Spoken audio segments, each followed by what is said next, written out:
Agora sim, temos o Dr. Gustavo Sampaio conosco. Dr. Gustavo, seja muito bem-vindo ao Poder e Mercado. Um prazer receber o senhor. Dr. Gustavo, a gente está falando aqui do casuísmo no Brasil, que acontece em vários temas e acho que especialmente no foro privilegiado.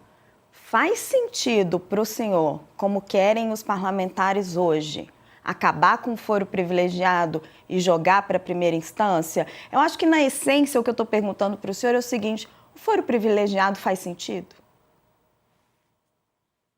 Bem, essa ideia, sabe, Raquel, boa noite a você, boa noite a todas e a todos.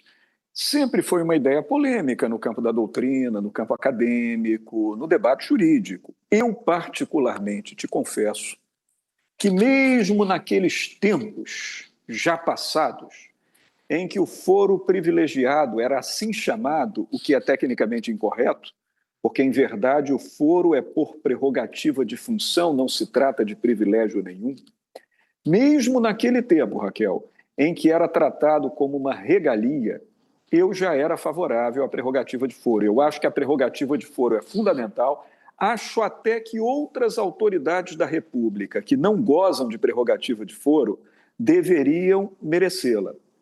Porque, como foi comentado aqui, a prerrogativa de foro, Raquel, ela não se destina a preservar ninguém pessoalmente. A preservação é do cargo, do mandato, quando é o caso de mandato, ou da função. Por isso, o Código de Processo Penal chama de foro especial por prerrogativa de função.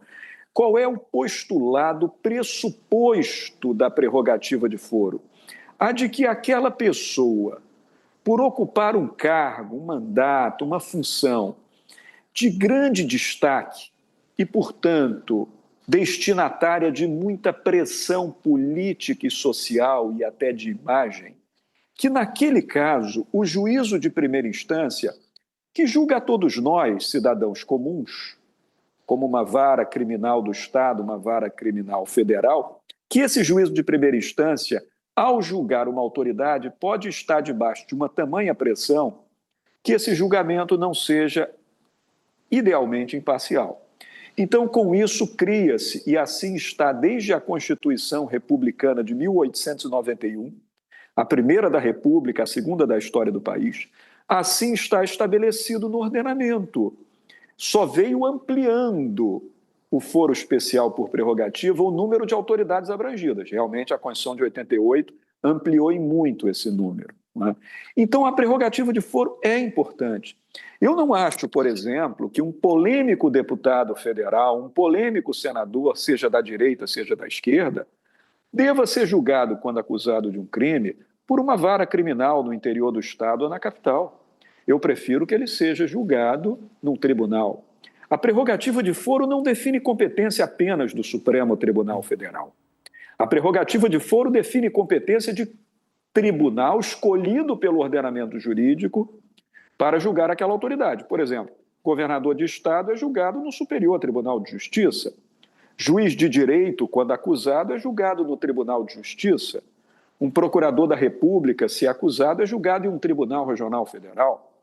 Então, isso varia. Apenas no Supremo Tribunal Federal são julgados o presidente da República, deputados federais, senadores, os ministros do próprio Supremo Tribunal, o Procurador-Geral da República, os ministros de Estado, os ministros dos 4 tribunais superiores, os ministros do Tribunal de Contas da União e os chefes de missão diplomática de caráter permanente. Eu acho, Raquel, por fim, que se houver talvez um intento de desonerar o Supremo Tribunal, talvez se possa realocar a prerrogativa de foro para outro tribunal. Todavia, por fim à prerrogativa de foro, eu discordo integralmente disso. Mas esse é um assunto diviso na comunidade jurídica. Há muitos autores, pesquisadores, professores que são defensores audazes do fim da prerrogativa de foro. E o que se pode dizer, para concluir essa resposta, Raquel, é que no Congresso essa discussão não está sendo por essa razão científica, principiológica que eu apresentei aqui. Exato. Não E é? aí, Quando o professor, Congresso... Quando o Congresso defende o fim do foro, é por interesse pessoal. Exato. E aí, pegando o gancho do que o senhor falou, eu queria fazer com o senhor o exercício teórico inverso. O foro privilegiado não concentra poderes demais no Supremo Tribunal Federal? Porque o que os congressistas reclamam é que, e aí sem passar pano para eventuais malfeitos do Congresso, porque a gente sabe que tem muita coisa esquisita sendo investigada pela PF com as emendas parlamentares.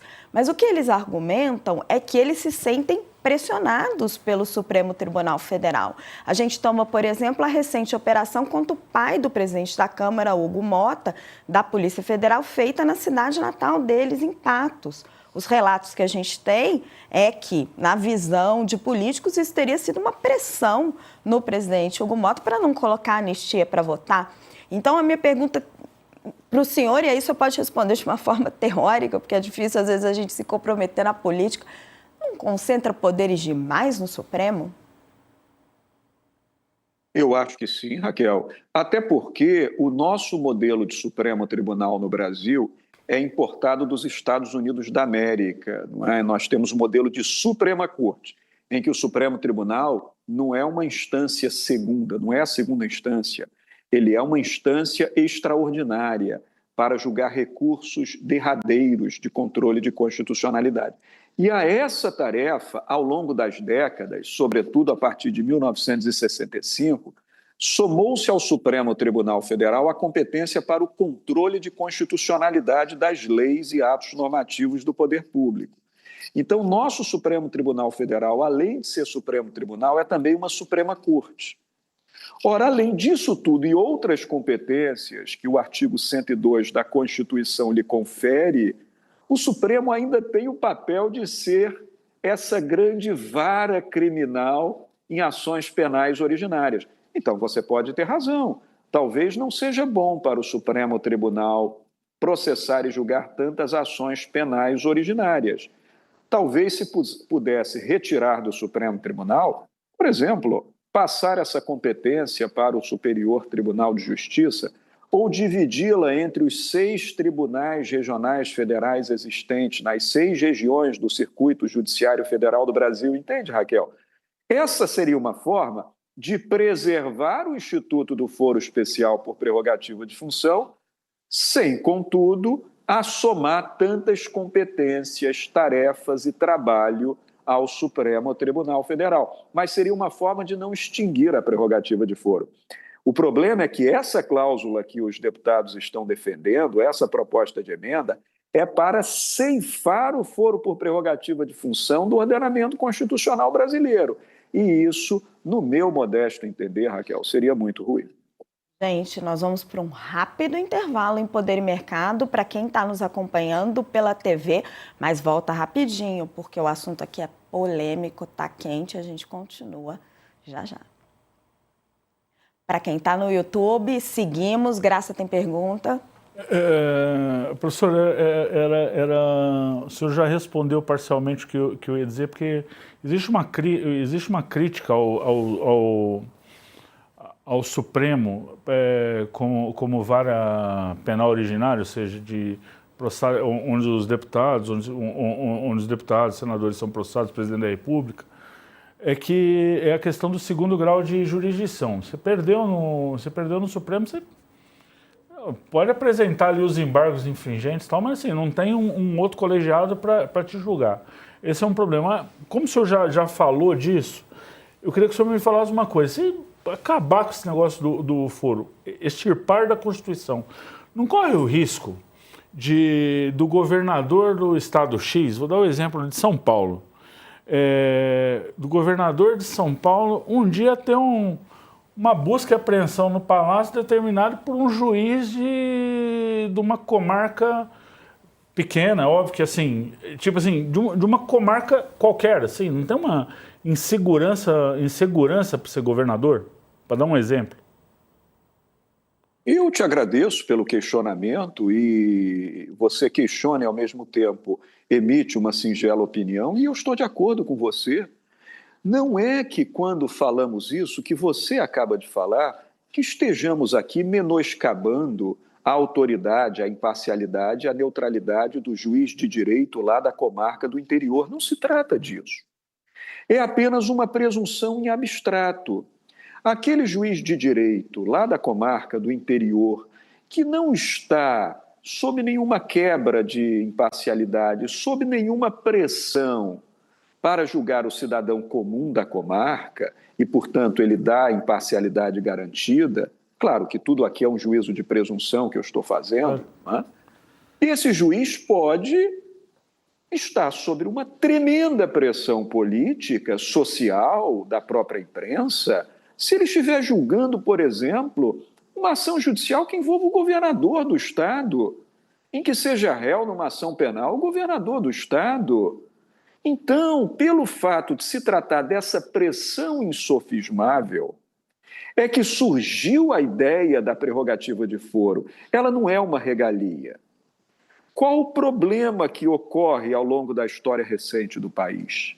É que, como no passado os tribunais se apresentavam muito morosos para julgar certas autoridades, aquilo era entendido como um privilégio e não como uma prerrogativa. Perfeito. A partir do momento em que se verificou que os tribunais estavam vergastando, condenando, processando e julgando e levando ao cárcere grandes autoridades, aí a ideia do parlamento mudou. Mas você tem toda a razão, um tribunal, ele se presume mais infenso a pressões para julgar grandes autoridades públicas. Esse é o fundamento da prerrogativa de foro.